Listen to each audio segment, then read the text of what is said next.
ఒక చిన్న పల్లెటూరిలో కృష్ణ అనే ధన్వంతుడు ఉండేవాడు. అతని భార్య సునీత చాలా మంచి మనసున్నది. కృష్ణకి మాత్రం దానిగుణ అస్సలు లేదు. సునీత మాత్రం దయామయురావు. ఒకరోజు బాలు అనే ఒక పేద అబ్బాయి కన్న గారి ఇంటికి వచ్చాడు. బాలు, ఎవరైనా ఉన్నారా?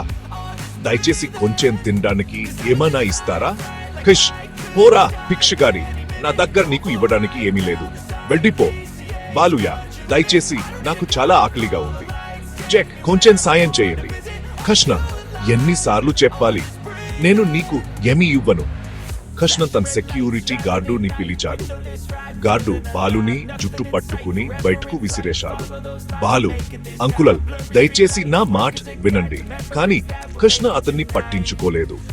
బాద్గా బాలు అక్కడి నుండి వెళ్ళిపోయాడు. ఒక నెల తర్వాత సునీత గవతి అని తెలిసింది. చాలా సంతోషించాడు.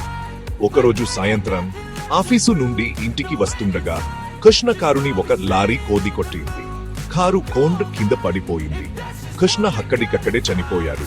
ఇంట్లో ఉన్న సునీతకి నొప్పులు మొదలయ్యాయి. సెక్యూరిటీ గార్డు ఎక్కడా కనిపించలేదు.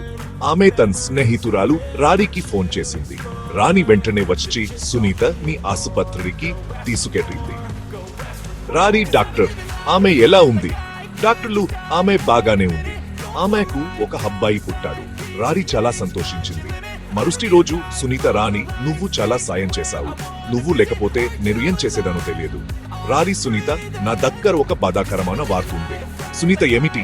రాణి, కృష్ణ ఒక ప్రమాదంలో చనిపోయాడు. సునీత, ఏం చెప్తున్నావు రాణి? నమ్మలేకపోతున్నాను. రాణి, ధైర్యంగా ఉండు సునీత, నేను ఇప్పుడు వెళ్ళాలి. సునీత, సరే రాణి. 10 ఏళ్ల తర్వాత సునీత, లోకేష్ లేవురా, స్కూల్ కి టైం అయ్యింది. లోకేష్, సరే అమ్మా. లోకేష్ చాలా మంచి అబ్బాయి, చదువులో రాతలో చాలా తెలివైనవాడు. టీచర్ వాణి, లోకేష్, నువ్వు పెద్దయాక ఏమవ్వాలనుకుంటున్నావు? నేను డాక్టర్ అయ్యి పేదవారికి ఉచితంగా సాయం చేయాలనుకుంటున్నాను. 20 సంవత్సరాల తర్వాత లోకేష్ డాక్టర్ అయ్యాడు. తన తల్లిలాగే పేదవారికి సాయం చేసేవాడు. పేద పిల్లలని స్కూల్లో చేర్పించేవాడు. చాలా తక్కువ ఖర్చుతో ఆపరేషన్లు చేసేవాడు. రాత్రింబవళ్ళు అలు పెరగకుండా పని చేసేవాడు. బ్రేకేష్, అమ్మా, నువ్వు ఇంక పని చేయక్కర్లేదు, విశ్రాంతి తీసుకో. ఏమునా కావాలంటే నన్ను గాని గార్డుని గాని అడుగు, నేను ఆసుపత్రికి వెళ్తున్నాను. సునీత, సరేరా, జాగ్రత్త. ఆసుపత్రిలో రాకేష్ అనే ఒక పేదవాడు చాలా బాధగా లోకేష్ దగ్గరికి వచ్చాడు. రాకేష్, సార్, దయచేసి నా కూతురి ప్రాణం కాపాడుడి, నా దగ్గర ₹1 కూడా లేదు. లోకేష్, చింతించకండి, నేను సాయం చేస్తాను, నేను ఒక్కొక్క పైసా కూడా తీసుకోను. లోకేష్ రాకేష్ కూతురిని కాపాడాడు. రాకేష్, ధన్యవాదాలు సార్, మీరు నా కూతురిని కాపాడారు. లోకేష్, అది నా డ్యూటీ. రాకేష్ తన చుట్టుపక్కల వారందరికీ ఈ విషయం చెప్పాడు. లోకేష్ పేరు అందరికీ తెలిసింది. కొన్ని రోజుల తర్వాత ఒక లారీ ఒక కారుని కొట్టబోతుంటే లోకేష్ తన కారుతో ఆపడానికి ప్రయత్నించాడు. కానీ అతని కారు ఒక పెద్ద చెట్టుని కోడి కొట్టింది. లోకేష్ అక్కడికక్కడే చనిపోయాడు.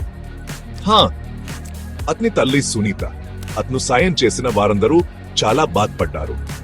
నీతి, ఎవరికి సాయం చేయకుండా చనిపోతే ఎవరూ బాధపడరు, కానీ ఇతరులకు సాయం చేస్తే అందరూ గుర్తుంచుకుంటారు.